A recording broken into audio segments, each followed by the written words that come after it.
Batteries are an essential need at this point. We have batteries in almost everything, from phones to cars to the laptops we use for work. But for over 3 decades, we've been using the same battery technology, and we know that this technology isn't going to stay the same forever. So why have we kept that? In this video, we'll be diving into why our current batteries won't last forever, and why a revolution is a must. So stay tuned.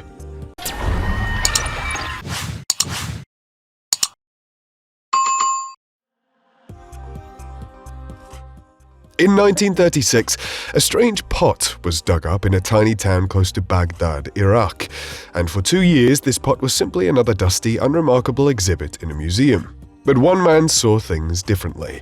The moment Austrian archaeologist Wilhelm Koenig laid eyes upon it, he knew that there was something remarkable hidden inside it. And he was correct. This boring-looking pot turned out to be the oldest man-made battery, made over 2,000 years ago.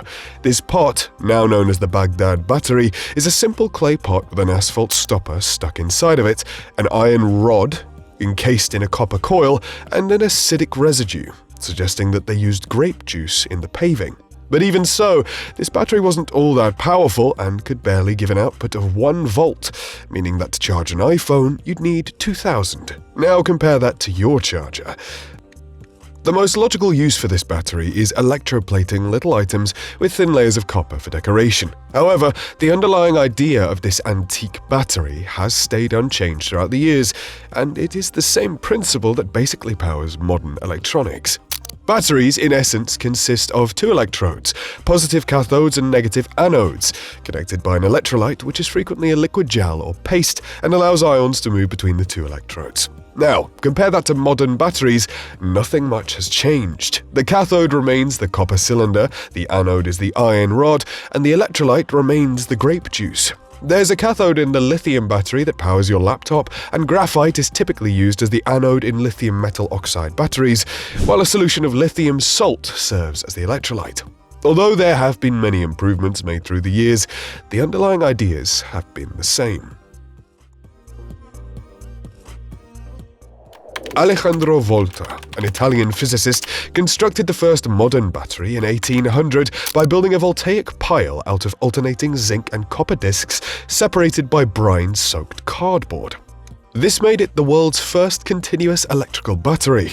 Wires were attached to the top and bottom of Volta's pile, which generated a constant current of electricity. In 1859, it was taken a step further with the invention of lead-acid cells by French scientist Gaston Plante, making it the first rechargeable battery. Later on, at the end of the century in 1899, scientist Waldemar Junger from Sweden constructed the initial cadmium battery. After these incredible achievements, the battery didn't see any breakthroughs for 70 years. When ExxonMobil patented Michael Whittingham's lithium battery in the 1970s, it revolutionized many industries. Not only did the battery have all the features of previous batteries, but it could also deliver a high voltage, making it the bedrock of most current batteries.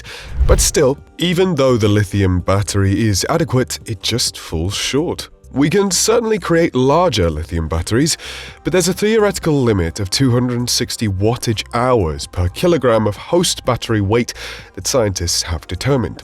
Considering that the average of earlier battery technologies was about 75, that is quite good.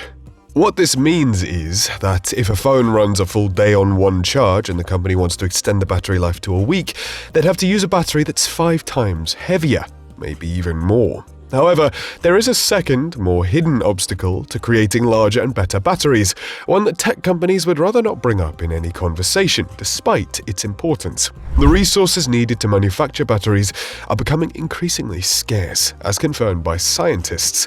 There are 3 main ingredients needed to create different types of batteries: lithium, nickel-cadmium, and lead-acid, all of which are limited natural resources, and there isn't a magical way to create batteries out of thin air. We need a lot more of these rare earth materials if we want to start a battery revolution, and our current system isn't sustainable enough for it. Orchids are notoriously hard to find, and their mining is notoriously dangerous, energy-intensive, harmful to the environment, and often uses child slaves in unhealthy, dirty conditions. So what could be the next step in battery advancement? New battery technology aims to increase energy density while decreasing charging time, and if scientists are able to achieve this, it will revolutionize the industry. And that's where solid-state batteries come into play. In contrast to conventional batteries, these replace liquid electrolytes with solid ones, specifically ceramic. Not only is it ideal, since ions may flow freely through it due to its high conductivity, but the main benefit will be an increase in security. Two deadly defects exist in today's batteries.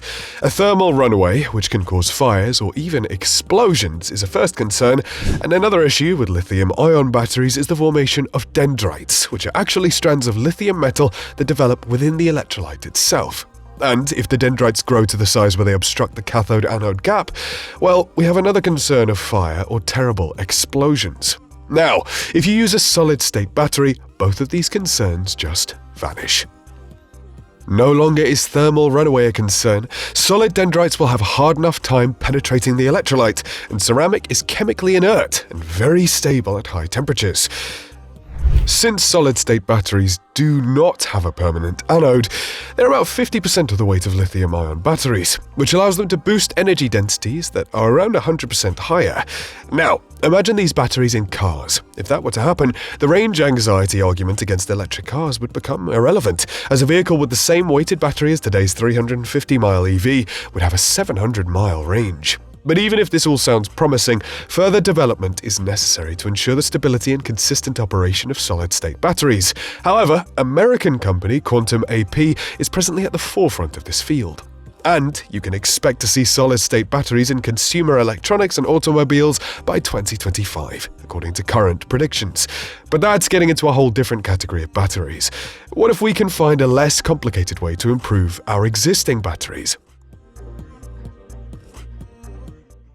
Imagine if there was a simple way to improve the performance of lithium-ion batteries by substituting a more abundant, less expensive mineral for cobalt, one of their main ingredients. I mean, about 118 recognized elements can replace cobalt, so there's got to be one that reduces the risks of fires and explosions, right? Well, we have sulfur. Because of its low density and high lithium-ion capacity, sulfur is an ideal cathode material. In contrast, existing lithium batteries have an energy density of 260 wattage kilograms, while prototype sulfur batteries have shown 550 wattage kilograms, and it's probable that this number will rise as research progresses. Cobalt and nickel, the two elements utilized in lithium-ion batteries, are extremely rare and difficult to extract.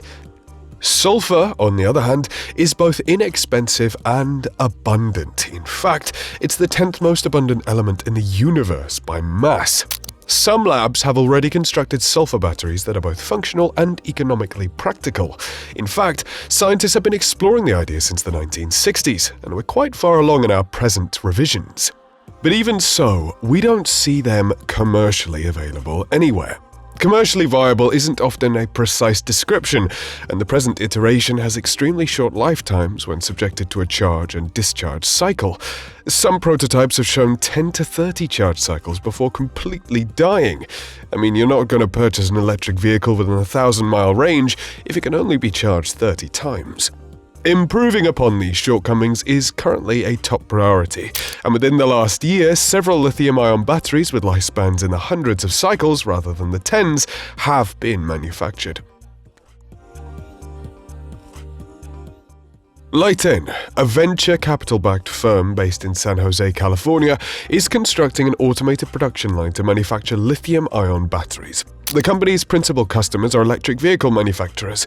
If the company manages to reach its goal, it would be the beginning of a portable energy revolution, and it would be quite exciting.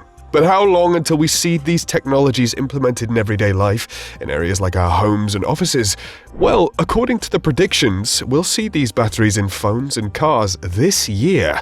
For almost 3 decades, we've relied on the same battery technology. The search for a more cost-effective, lightweight, and energy-dense substitute has been incredibly challenging, but once we succeed, it would be an understatement to claim that everything will be changed forever.